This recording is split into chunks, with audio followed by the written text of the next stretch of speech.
So good morning.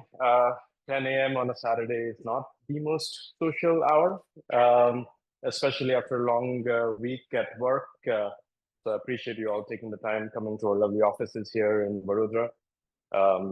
Welcome. We are really happy to have this. I'm really excited that we are starting this initiative. So the title of the talk is How to Think Like an AI Developer. I've been messing around with AI for coming up to 9-10 years.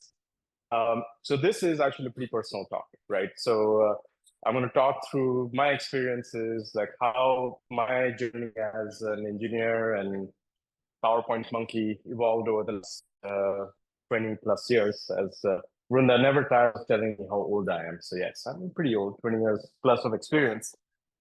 So I want to first start through like what it means to be a developer, right? And the idea here is for us to first learn how to use PowerPoint, which is clearly a challenge for me.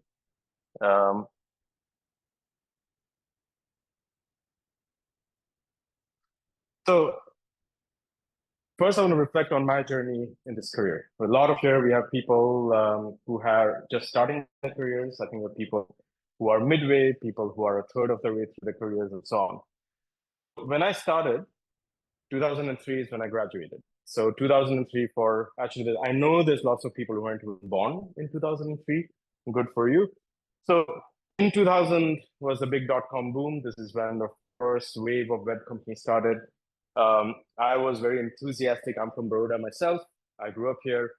I went to school here. I didn't have a computer at home, so I did anything I could to get hold of a computer.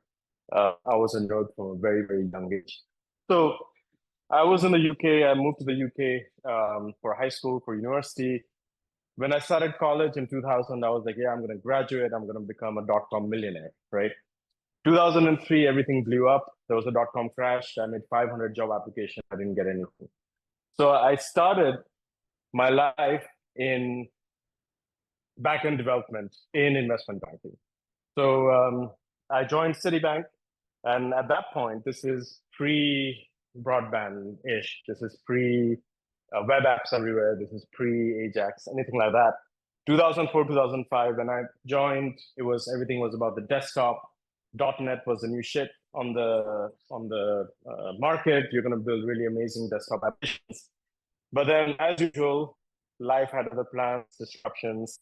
So they said, no, there is this new thing called Linux. You're going to become a backend developer. You're going to learn Java. And I spent many, many years building backend systems for investment banks, FX trading systems. 13 years of my career I spent learning more than it is healthy about how garbage collection works on the Java virtual machine. So that was an interesting time. And then as the web became more and more prevalent, the span, the type of work that we end up doing, that becomes bigger and bigger. So at that point, it's like there is this new thing called SaaS. There's cloud computing. There's mobile. So suddenly your choices, the things that you're thinking of as a developer, become very big. What do? Do you learn mobile development? Learn how AWS works? Do you learn everything? Do you still do backend development? Do you use Node.js everywhere? JavaScript became a huge thing. From becoming a sort of esoteric scripting language, it became a foundational infrastructure language. People started calling Java legacy code, which made me sad. But yeah, I'm thinking about my career, thinking what should I pursue? What should I do? The point is, in our industry, right, we sort of run a hyper evolution type situation. We have new waves of technology that come sometimes every 5 years, sometimes every year, and so on. And AI is today's wave, right? So in 2016, mid-career, I was an engineering manager. I knew how things worked. I was very confident where my career was going to go. And then the bottom meme sort of sums up my feelings in 2016, where deep learning really took off, and then suddenly there was like, wow, this thing is coming. So in 2016, I quit banking. I took a 90% pay cut, which I do not recommend. Don't do that. To join a startup. It was an early natural language processing startup. We were using deep learning, RNNs, CNNs to make sense of a whole bunch of data. And it was amazing. And at that point, I got Jeavio supported me, my company. They helped me with some development. And then since 2018, I've been here. I'm Jeavio's CEO, but I like to think of myself as a vibe coder in chief. I want to first call out that I do a lot of these talks, and then last week a good friend of mine, somebody whose opinion I trust a lot, she says, "Rushi, your talks are not resonating with these young people. You need to add more memes." So every meme in this PowerPoint is dedicated to my friend. She knows who she is. Yeah, as of this week, I'm the chief meme wrangler, and I do a lot of work on AI. Okay, so what does actually AI mean today, right? So it means build an MVP, do a mind-blowing demo, deploy to production, and then get shocked when your LLM build comes through, right? So the point is, we are just at the crest of a new wave, right? We're just about to get started with understanding what this new type of compute means. And there are a lot of surprises, there are a lot of shocks that we sort of will have to deal with as we grow and develop our careers as AI in this field, as AI developers, right? So I'll just end saying 20 years in technology can make you really weird. It definitely makes you lose your hair. And it also makes you a little bit crazy. So people are just starting off. This is me in 2003. My friend George, my lab mate, took this photo because we never saw daylight. It's a severely underexposed photo, a film photo. I had hair, as you can see. Look at the optimism. And this is me, daily mental state these days. Okay. So the good thing is, at this point, I would like to tell you more about Jeavio, but we have people who make much nicer, much more professional slides than me. So this is what we tell our clients, this is what we tell our potential employees. Jeavio, we've been going here since 2016. We're almost 300 people. We do a lot of work with a lot of big variety of clients, from startups through to private equity-backed companies and so on. Please check out our website. And we've been growing quite a bit in Vadodara. You're in one of our offices here, right? So we build a lot of different things, including a fairly big and growing AI practice. Okay, so yes, we do actually build AI stuff. It's not just bad presentations and chat GPT demos. We actually have a number of applications that are in production today that are using large language models and a bunch of different types of AI. We have MedWriter, a fast-growing startup that is using combination of voice-to-text understanding and large language models. We have Nibi, which is a healthcare chatbot, which is rapidly integrating LLM capabilities. It has over 1 million users worldwide. We are working on a application to bring a true agentic AI conversational experience in the legal domain. And we have a care coordination platform that is all about secure communication and so on, in which we are integrating AI workflows. The thing that I'm most excited about over the last couple of years, the foundational thing in Jeavio for AI is adapt. So in 2003, I'm showing my age, in 2023, we had an internship program. And at that point, we asked our interns, the program we've been running since 2017, very successful. We asked our interns that, hey, this AI thing is coming in, go and build whatever you want. 3 months, open AI keys. You can build whatever it is that you want.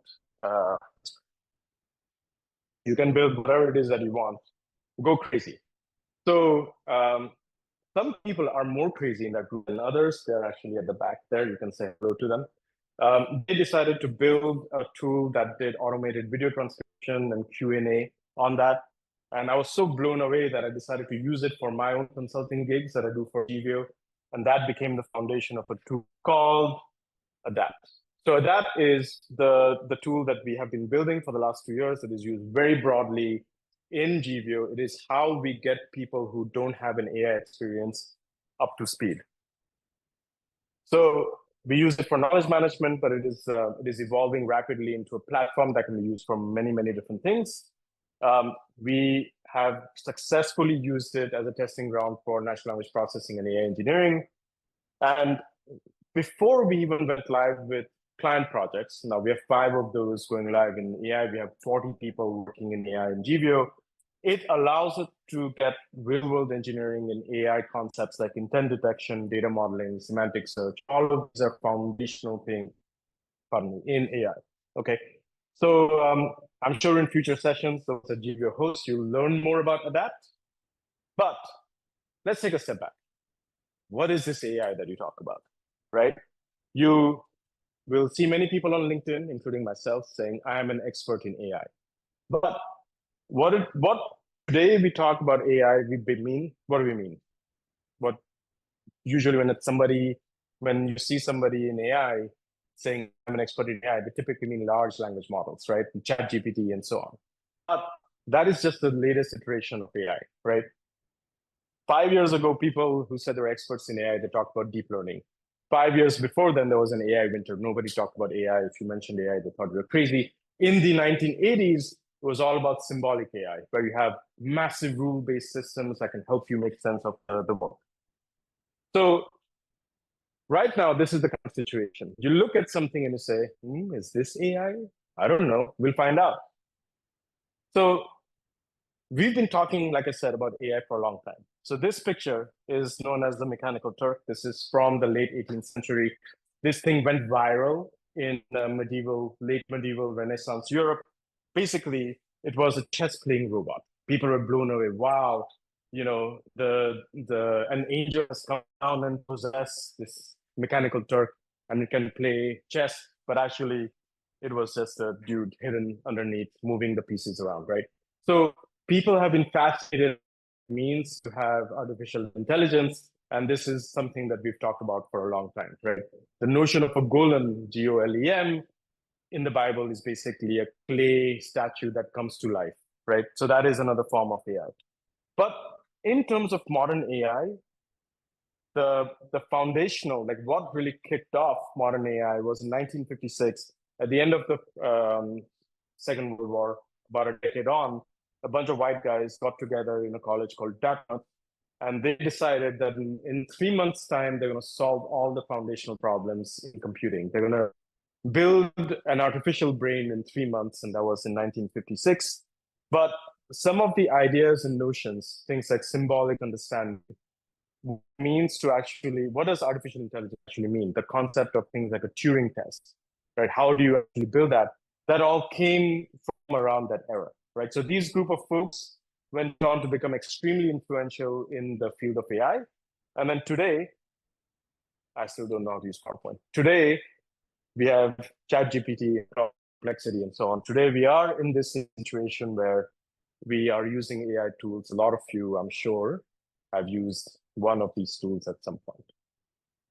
Okay, so why? Like, why now? Why are so many people here at 10 a.m. on Saturday, right?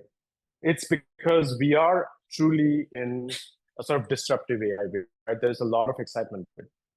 What actually enabled this? Why are we in this wave, right? So one thing to understand is that the ideas behind neural networks and deep learning have been around for a while, right? The idea, even when I was in college, we had the notion of a perceptron. You could build it out, you could write a neural network, you could use it for all kinds of things. But what has enabled this wave is that in the last 20 years, we have seen a huge explosion in the amount of data that is available and the amount of compute that can be deployed, right?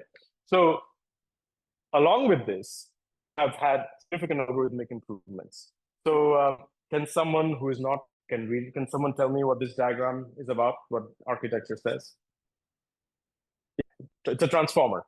So in 2017, folks at Google came up with, they wrote this paper, it's called Attention is All You Need. This is a foundational paper to a certain extent on large language models, right? A transformer is a type or actually a component of a deep learning neural network.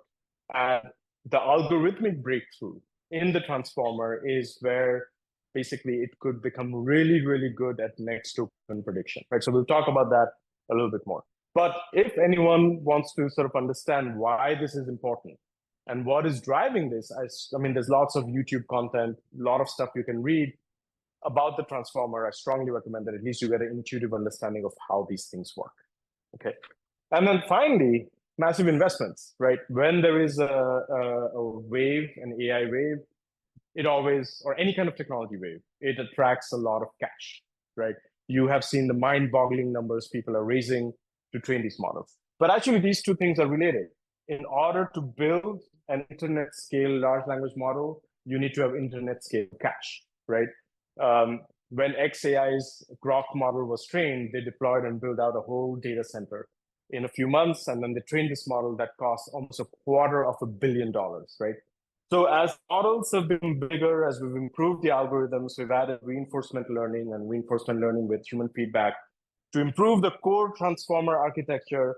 It is all being driven by a huge amount of cash that is pouring into this. I mean, we even have sovereign funds, countries investing billions of dollars. UAE is a very good example, a small country, but they have invested, they've built their own model called, what's the UAE model called? Anyone? It's called Falcon, right? So it's another LLM. They've been working on it.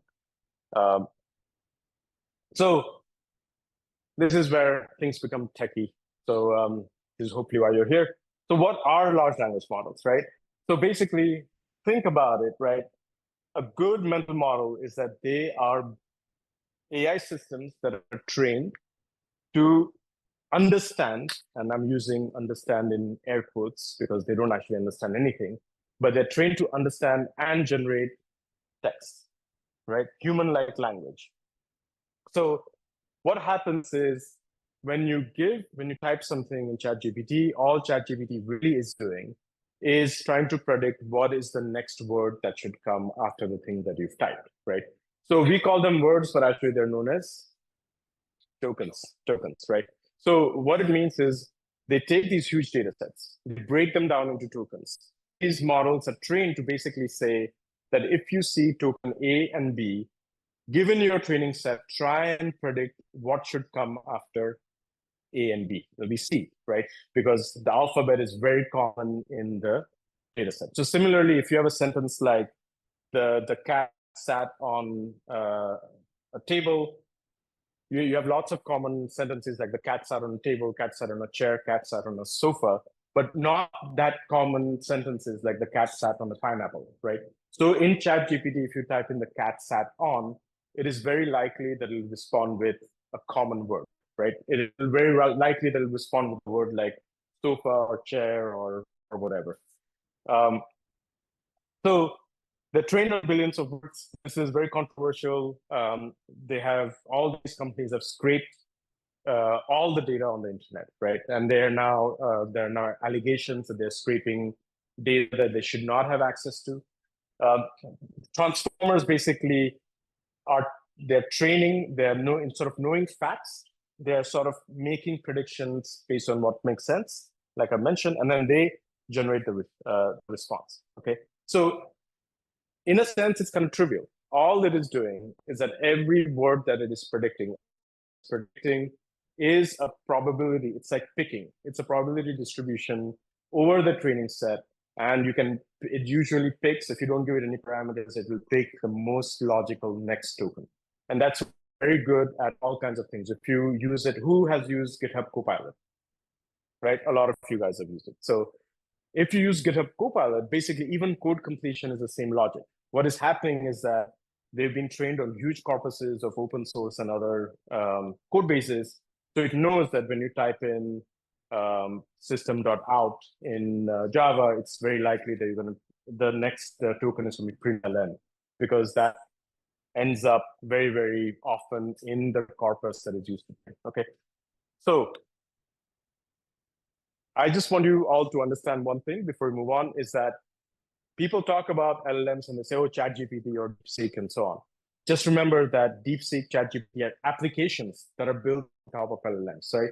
So a lot of stuff goes into building an LLM application than just what we've discussed. So I'll cover that a little bit in the next section. So quickly speaking, how does it work? It uses transformers for text prediction. It is trained on internet scale data sets. It can recognize patterns from the context, right? So the context, what you type in ChatGPT or give it to the LLM, that is known as the context. It will take every single token or word in the context and predict what the next word is. And that word, just remember, goes back into the context, right? So when it predicts a token T0, that T0 token goes back into the context when it predicts T1 and T2, right? So that's why as the amount of text gets longer, models get slower because they're reasoning over much longer token sequences. So it employs probability. That's why 9 out of 10 times will generate something, 1 out of 10 times will generate something else. And that's why there is a big problem with LLMs, which is hallucination, right? Because it's just trying to make a prediction given based on its training set on what should show up, okay? So the breakthrough is this notion of an attention mechanism. This is the breakthrough of the transformer paper.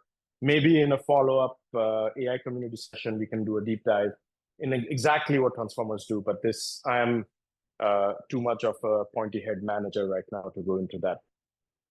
Okay, so applications, ChatGPT, the reason why it becomes better is because they use trainings like reinforcement learning, or reinforcement learning with human feedback to make the application better. So here's what I mean, right? So training data, we use pre-training. This is where the transformers come in. This is the foundation model, right? These are the huge models that take months to train and millions of dollars. And then what they do is that they will give these models, they'll do reinforcement learning, they'll give these models a whole bunch of annotated data, right? That, okay, if somebody asks this question, then this response is good, this response is bad, right?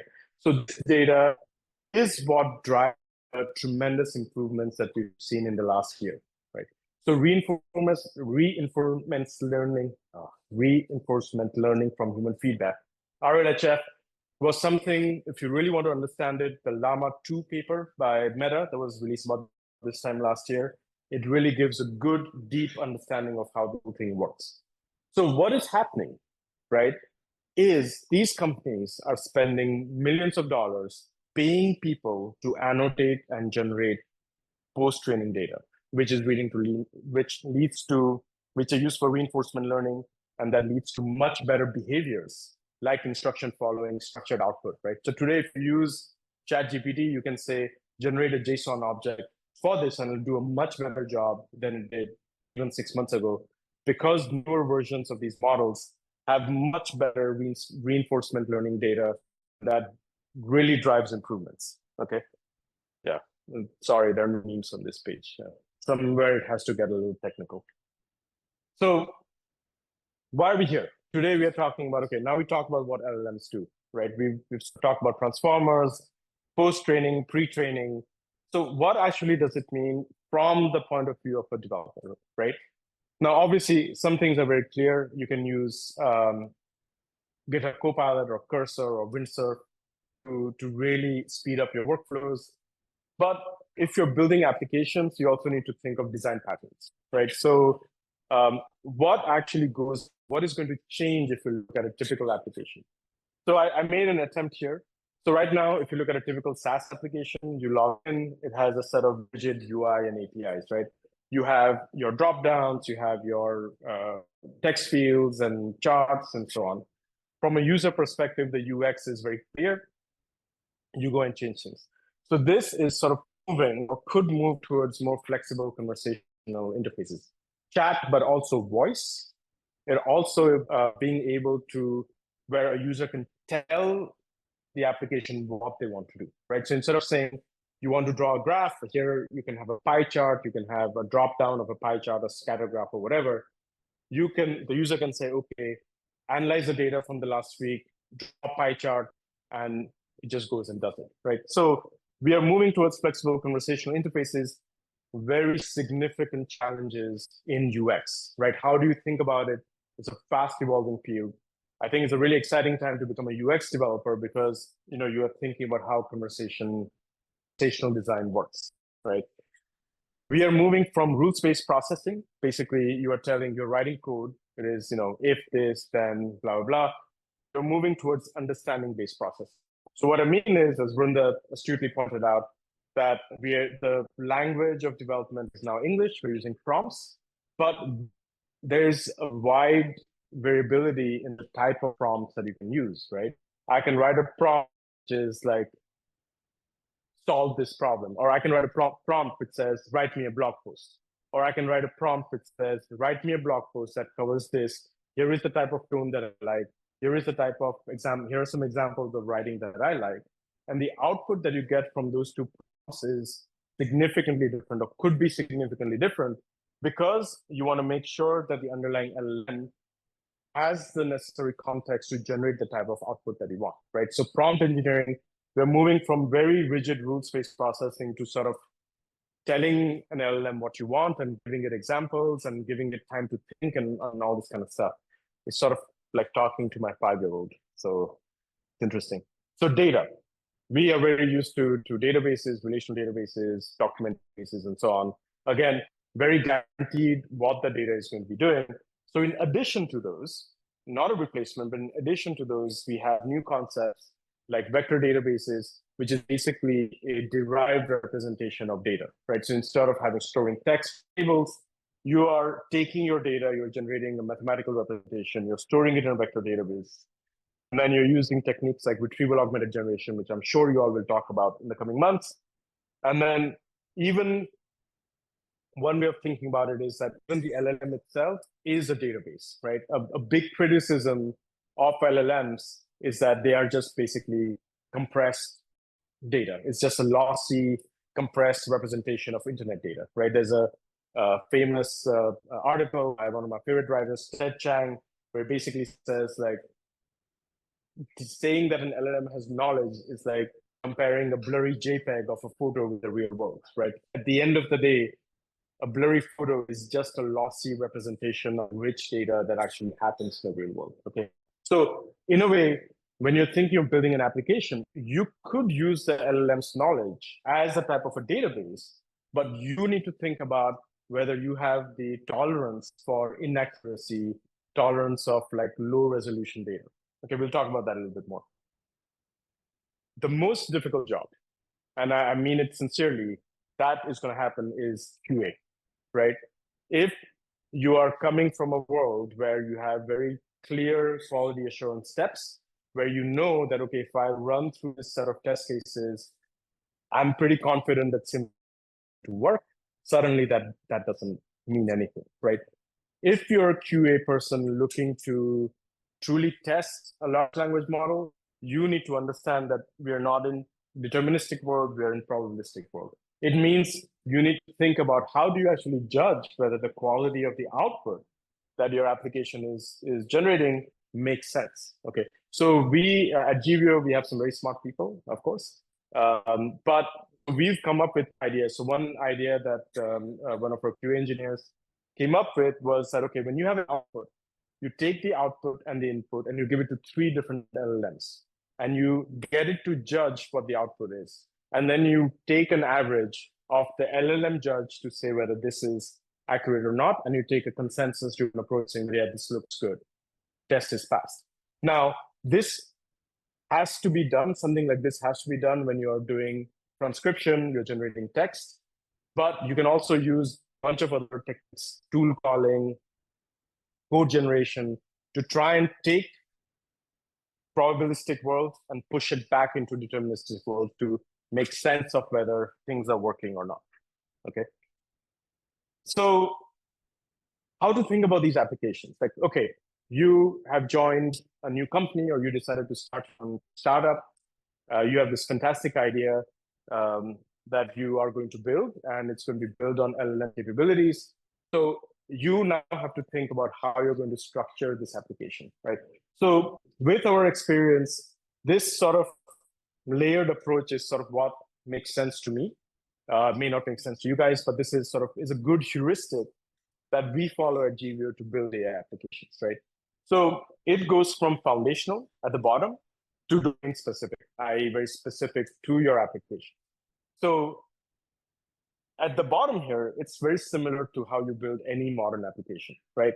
The foundation of a good production-facing application is security, compliance.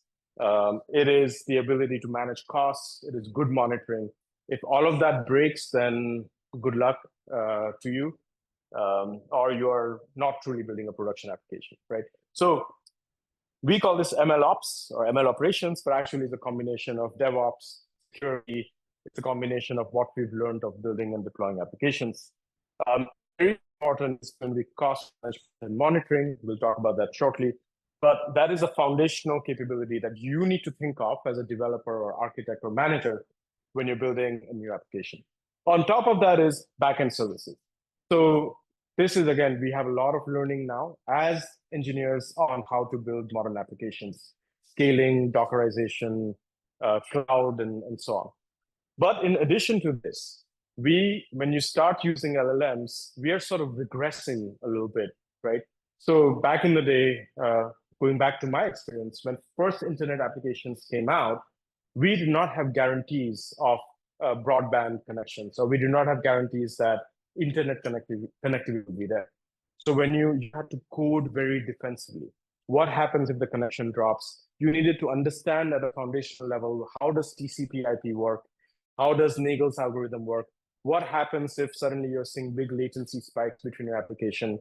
What happens if your user is in Australia and your server is in the US? How do you account for the 300 millisecond or 500 millisecond round trip, right? Unfortunately, we are going back to that world because typically you'll be talking to an LLM that is hosted by a provider. Maybe it's through Azure or AWS, but these things can take time.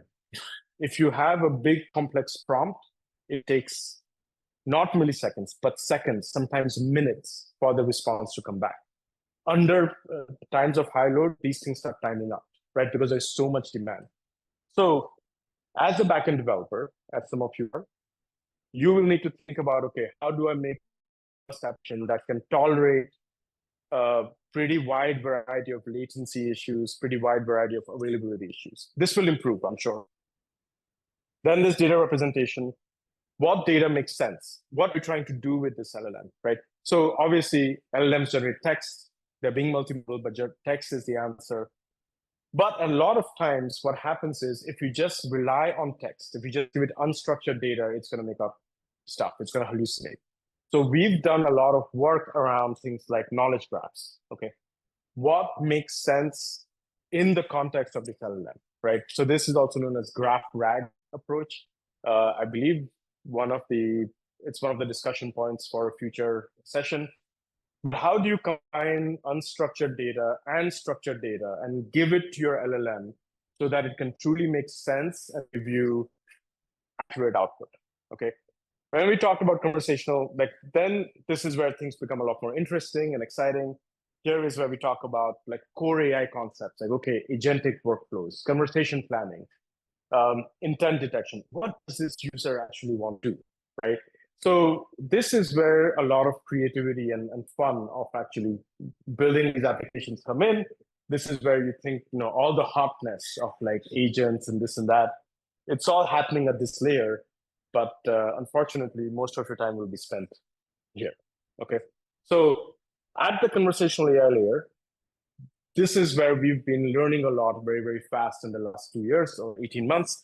This is where we are working on, okay, well, if a user is saying something, right? If a user is saying that I need to understand how to go from Jeavio's headquarters in Sun Pharma Road to Vadodara Station, you need to be able to figure out what the user wants to do. You need to be able to transform the user's query to a format that is suitable to your data representation. So in Adapt, one of the approaches that we've taken is we take the user's query, which might be a very simple query, and we use a large language model to generate variations of that query. So if I say that I want to go from Jeavio to Vadodara Station, right? That is my request, and I want Adapt to generate a route. What we will do is we will generate variations. We'll say, okay, well, Jeavio's office is Vadodara, Baroda is Vadodara, station is railway station. So we will generate a bunch of different similar sentences, and then we'll send those to the backend, and then that gives us a broader range of options, right? So we need to start thinking about how conversational AI works. And then at the top is your actual application. What is the user experience? Is the user who is used to a traditional SaaS application, will they be able to effectively use a LLM? Are they comfortable in typing up all this stuff, right? Are they okay to speak to the LLM instead of just pressing buttons? How do you think about the user experience? So this again is going to be a very challenging domain. So two jobs are going to become harder, QA and UX design, right? Because the paradigms have shifted significantly. Similarly, there are many things that you all know where applications have gone off the rails, right? They hallucinate, they do not respond appropriately, it goes viral, and blah blah blah. So, what are the guardrails that you need to build that are suitable for your domain? If you're writing an application like this year's interns are doing to help you generate nice content, you don't need to worry too much about guardrails, right? If you're writing an application that is a mental health companion, you need to be very careful. Because if a user says that, I'm sad because all my friends hate me, and if the bot responds saying, well, you deserve it, then yeah, you might want to think about your guardrails, right? So, and then eventually it always comes down to business context, right? Does it make sense to have an LLM? So when people come to us, to Jeavio, to say, hey, we have this idea, we want to build an AI application, the first question I always ask is, does it actually make sense for you to use AI or LLMs in your context? Now, we can use AI to help you build the application, to design it, and so on. But do you actually need an LLM in the hot path? Because if you need to think very carefully about a whole bunch of different things that we are still learning.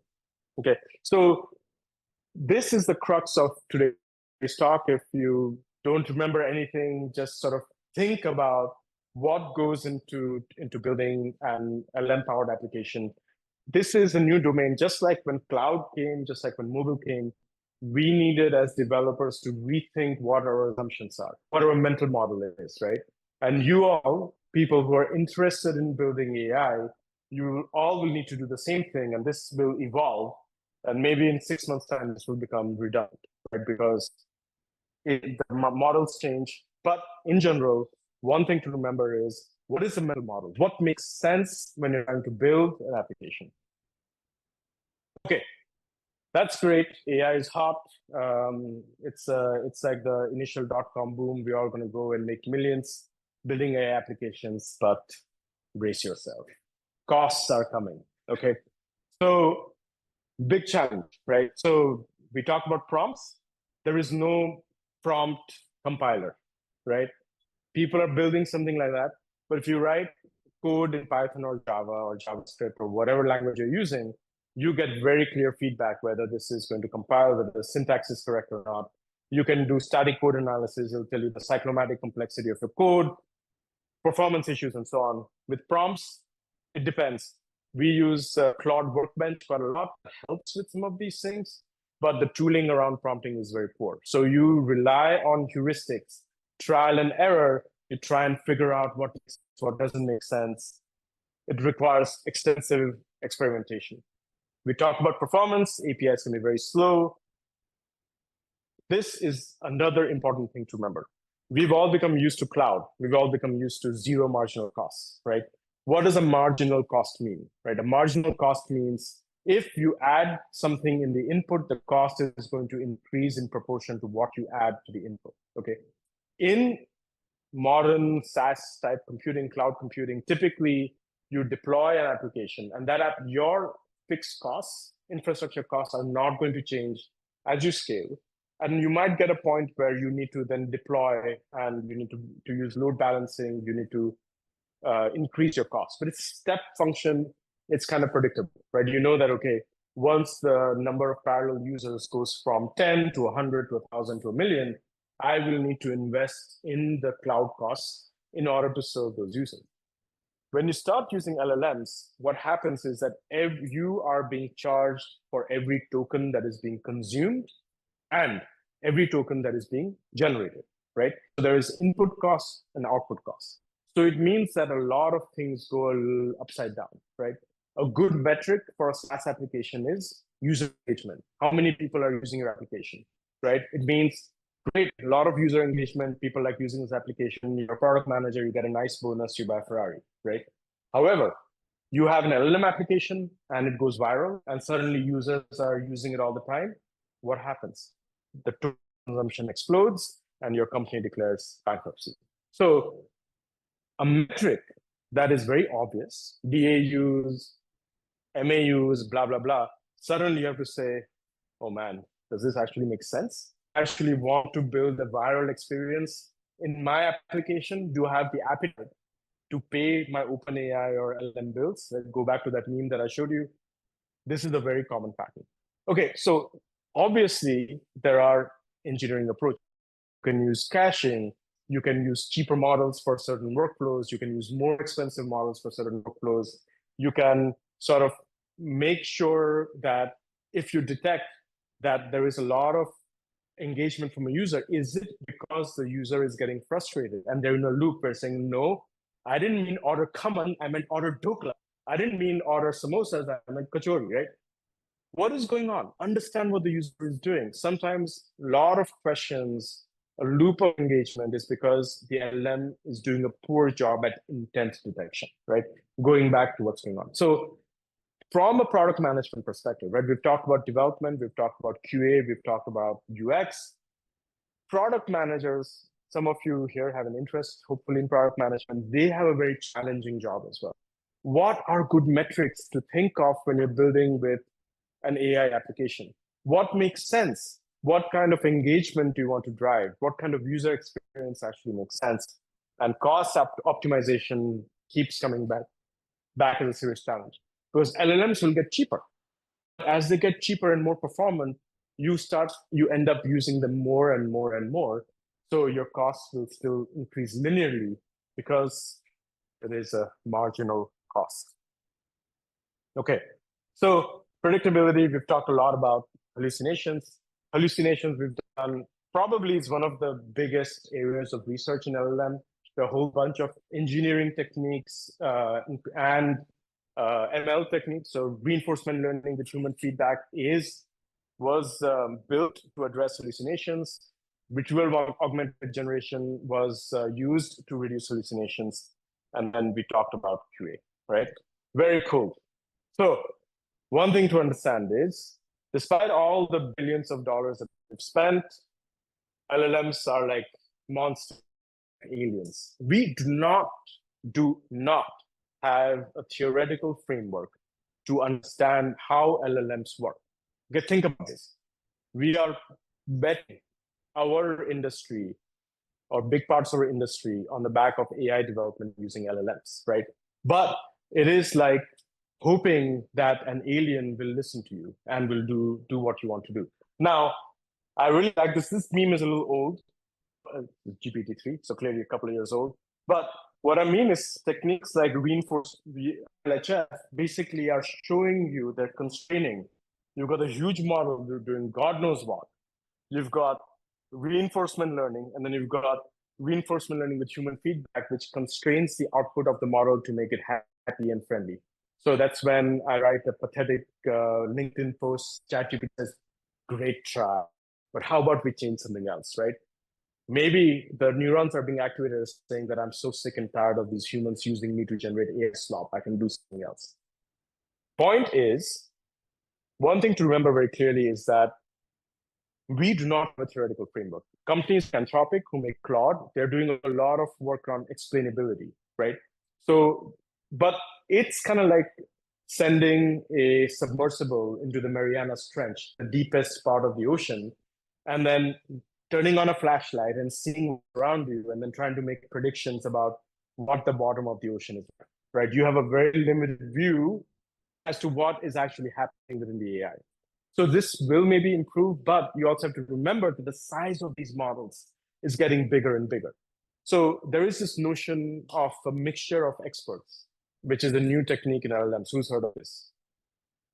So, no, that's an LLM. A mixture of experts. So what they realize is that when you have a huge model with a billion, or let's say 100 billion parameters, if the way that, as we remember, the way that LLMs work is that when a token is processed, the whole network could be active, and it generates the output is a probability distribution across the whole network. So that's why inference, how much money and time it takes to generate an output can get really high.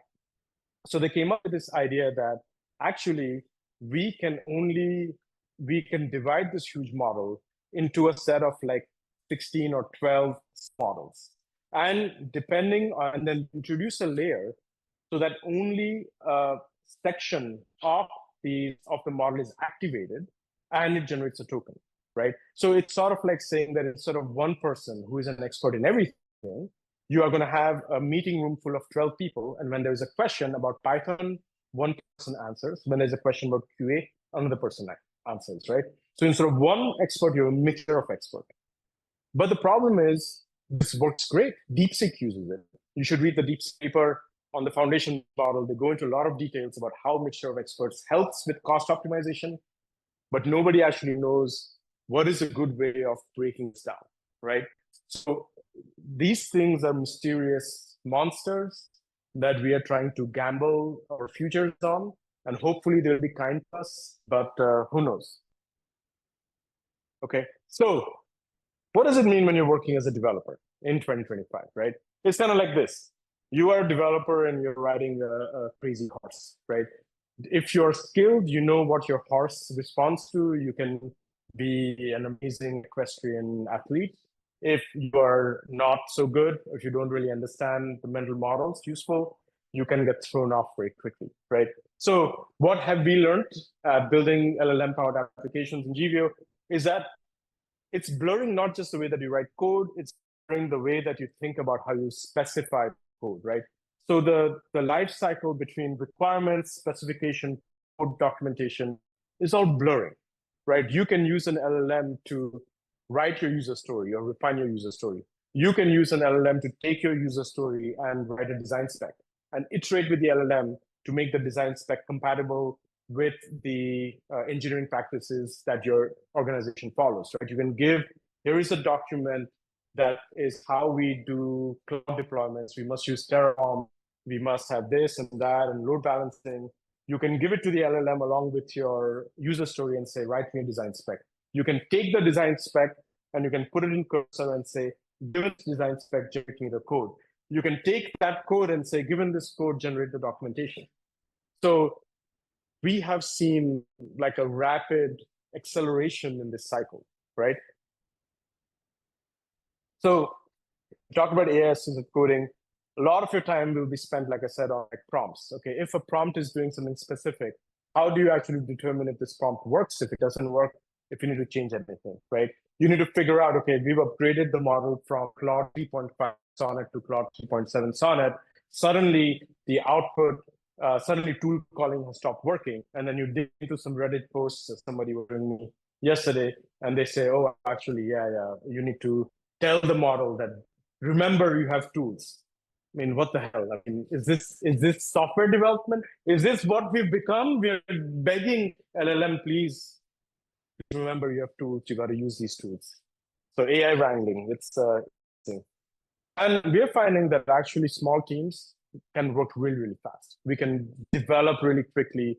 We can do a lot because suddenly everything can become a lot more cohesive.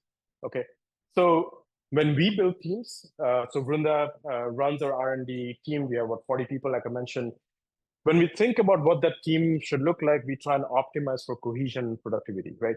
Because if you do not have a clear line of communication between developers and you have a high velocity that these AI tools enable, suddenly you can have one guy who has taken a user story and decided to refactor your whole application in overnight, right? He drank a bunch of Red Bull, took his code base and decided to rewrite. You know what, guys? Forget this. We are not going to use Postgres anymore. I've rewritten the code. We're going to use MongoDB, right? Or I'm fed up of using Python. I'm going to rewrite the whole thing using JavaScript because I'm a lunatic. And here it is. That's what's going on. That is possible, right? You could have people go off the rails and decide to do bonkers stuff if you don't have cohesion and clarity. So we've talked a lot about QA, product managers, developments, but I think the person who are going to have the hardest time are engineering managers, right? you're being pushed by your clients to talk about, hey, you got to deliver this quickly. You have a bunch of developers who are super excited about using AI tools. They are there like coding away like crazy people. And then your job is to, at one point, yeah, we can work faster. And then to the developer, you have to say, no, slow down. And then to the QA, you have to say, you have to relearn everything that you did, right? Engineering management is going to become a real bitch of a job. Sorry.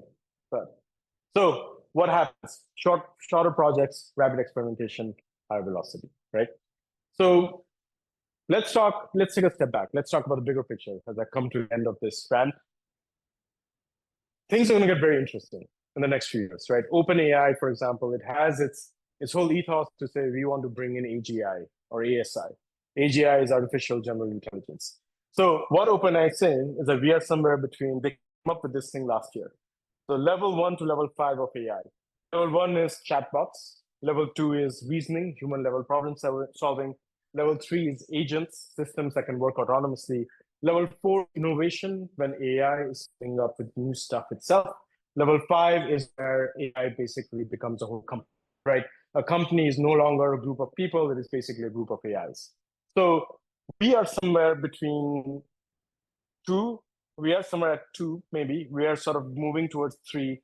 Level 1 has become commoditized. And there are various different predictions about when level 5 is when we're going to go down, when we're going to end up with autonomous systems in AI, right? But what does this mean? What happens when a company becomes a group of coordinating AIs driven by one product manager?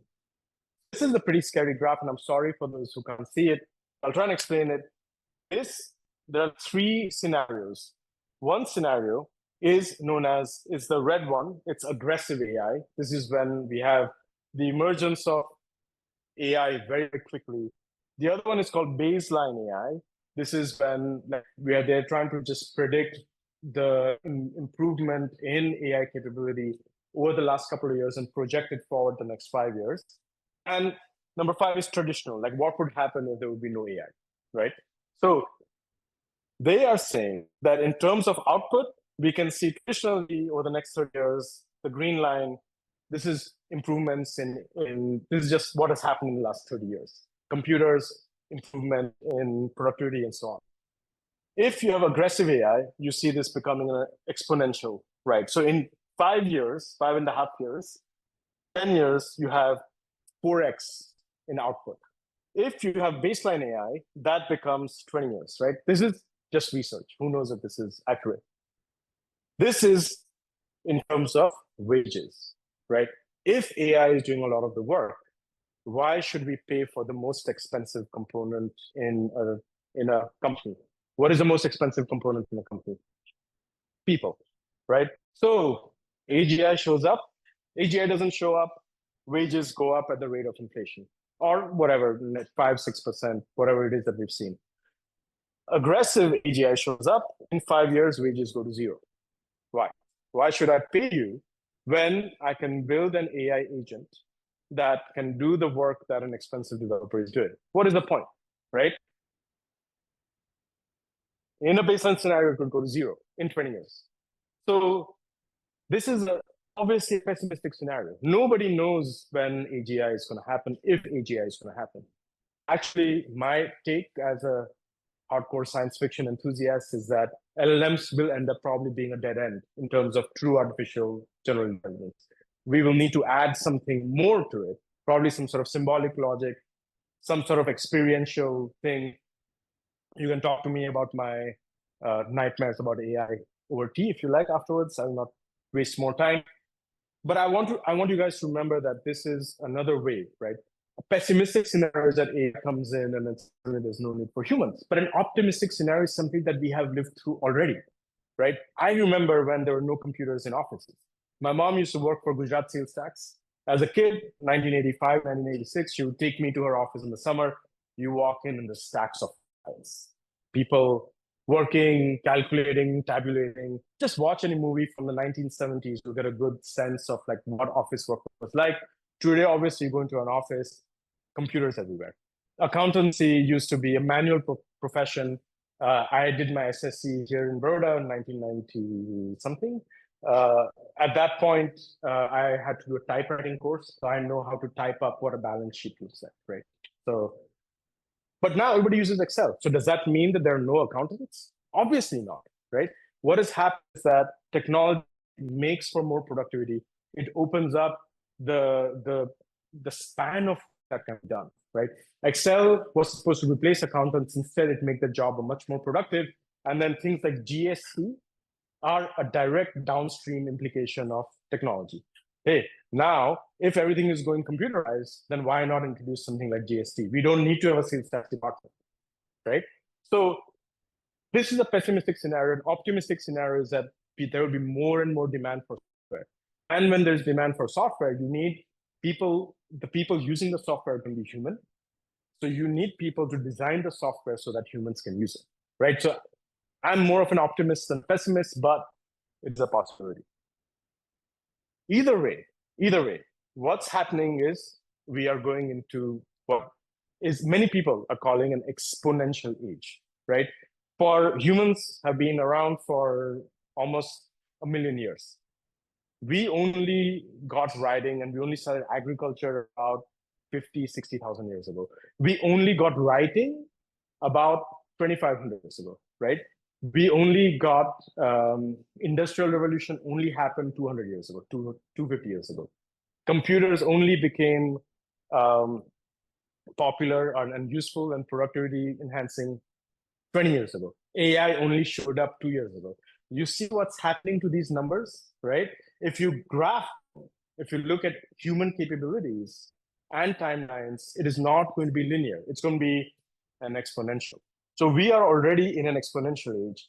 This is a website. It's AI-2027. They tried to come up with a scenario with what happens with AI over the next couple of years. It's kind of ridiculous, but it's an interesting thought experiment. Basically, what they're saying is we are here in 2026. In around 2026, we're going to have coders, automated coders that can code better than a human. In 2027, there'll be companies that automate coding completely. And then there's a whole bunch of stuff around AI research, remote work, artificial superintelligence, and so on, right? This is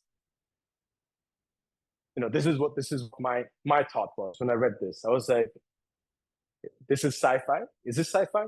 But the point is, it is still an exponential, and we are going through an exponential age. So call to action to you guys is to develop curiosity. Like, think a little bit outside the box. Like, what is going to be the implication of all this stuff that's going on, right? Are we going to end up in some kind of crazy sci-fi scenario where wages go to zero and everything is replaced by AI? Unlikely. Could happen. I don't know. Okay. So exponentials can also work for you, right? This chart shows the cost per token of basically cost of the cheapest LLM with an MMLU. MMLU is a benchmark. MMLU score of 42. This goes from 2022 to August 2024, last year. This comes from Andreessen Horowitz. So what they're showing is the cost is also reducing exponentially, right? The capabilities are also increasing exponentially, as we talked about. So what it means is AI can bring disruption, but AI can also bring opportunity, because now you have the ability to bring really cheap AI compute to all kinds of use cases, right? So it is not like I'm by nature a somewhat optimistic person. You have to be once you had the career like I've had.